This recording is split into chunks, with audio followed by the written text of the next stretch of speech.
Hey guys, how you doing? Jolster here. Welcome back to the channel. Welcome back to another video. And throughout this year, I've been reviewing all kinds of TVs from TCL, from Sony, to Samsung, to Vizio, even monitors. But I always get this question like a lot, so many times. Hey Jolster, which TV do you recommend to me? The Samsung Q6 or the Sony X900F? Or which monitor do you recommend for my console, for my Xbox One X? What settings do I get? So hopefully I get to answer a bunch of your questions. And if you have any more questions, please put them in the comments right below. But I'm going to try to cover almost everything that I have reviewed. So welcome to the channel. I'm Jolster. Sit back, relax, and let's do this.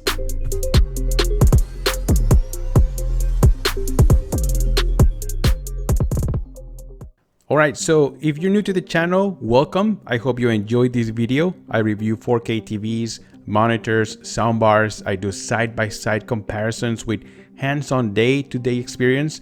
So if you're interested in this kind of content, I invite you to subscribe to the channel. I'm going to tell you what I look for when I'm buying a TV based on my experience, but in the end, you can always buy whatever makes you happy. For starters, investing on a new TV could be a tremendous burden to your wallet. So I'm always keeping in mind how much I'm willing to spend and how much I can get from my investment. In my case, I'm starting with a mid-range prices, which are between $800 up to $1,300. I don't know, it could be different for others, but that's how much I can go for. If you're looking for a more budget-friendly TVs, check out my budget 4K TV buying guide video. I will leave a card or a link in the description. Most of the TVs I review are between that price range. I think the most expensive TV I had was the Sony X900F, which right now you can buy for the 55-inch version for $1,300.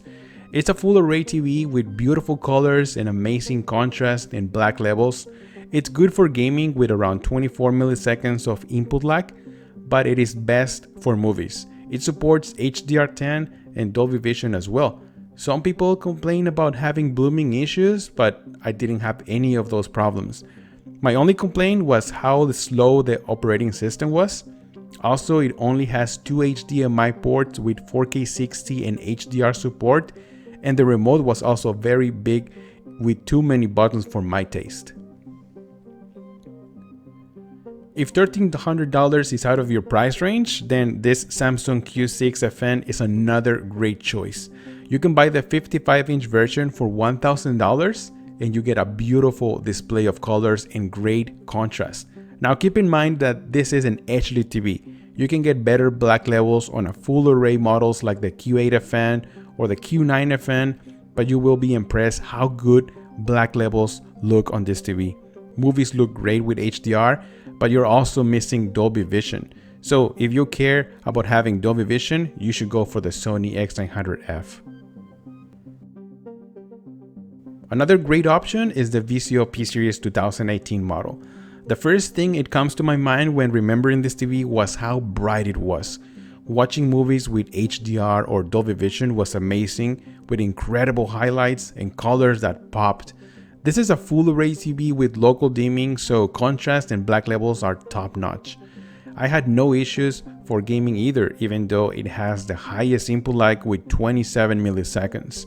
My biggest issue was with HDMI ports. I had terrible blackouts, couldn't display chroma of 422 correctly, so that was a big turn down for me. Vizio has had a bad reputation with their quality in the past, so if you want to invest in the P-Series or any Vizio TV, I strongly suggest to buy the extended warranty. You can buy the 55-inch version for $800, so it is very affordable.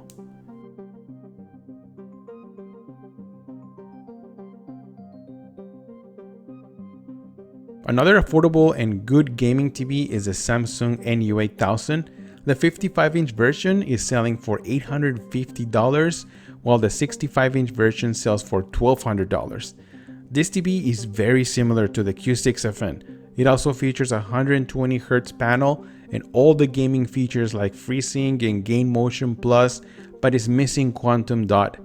One question I get a lot is if it's worth the upgrade to the Q6FN, and my answer is yes. It is only $150 difference, and Quantum Dot thus enhances the colors and contrast for a superior picture quality in games and movies. So yes, I will definitely upgrade to the Quantum Dot TV.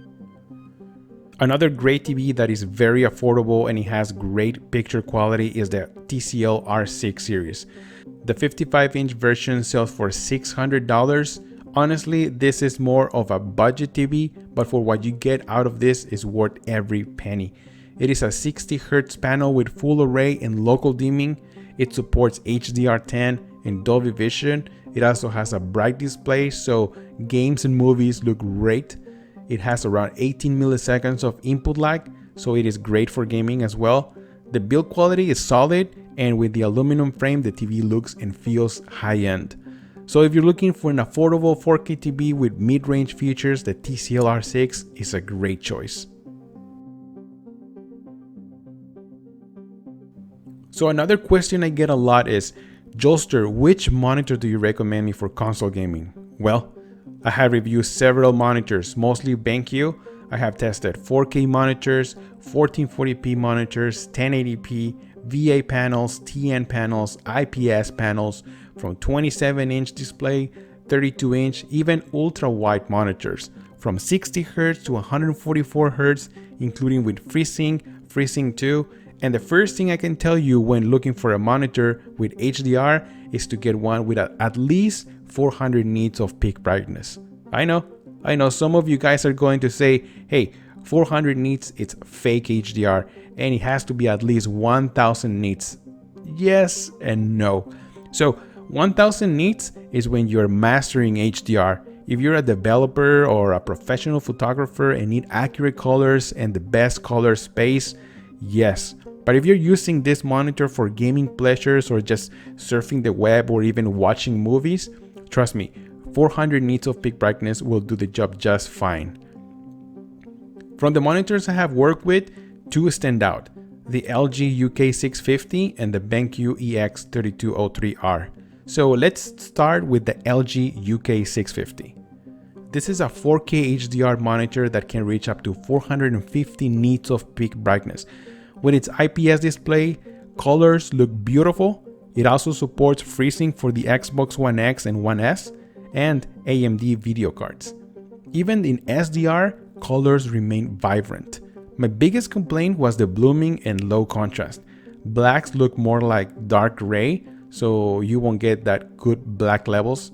You can buy it right now for $450 for the 27-inch model, so if you don't mind that, this is a great monitor. My personal choice is the BenQ EX3203R.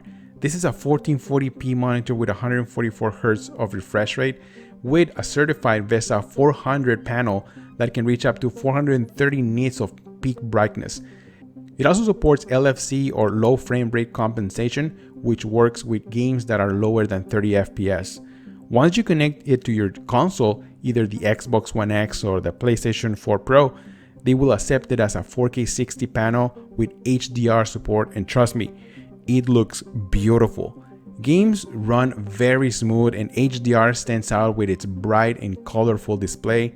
This is a VA panel, so it has 3000 to 1 contrast ratio, and black levels are much deeper than IPS.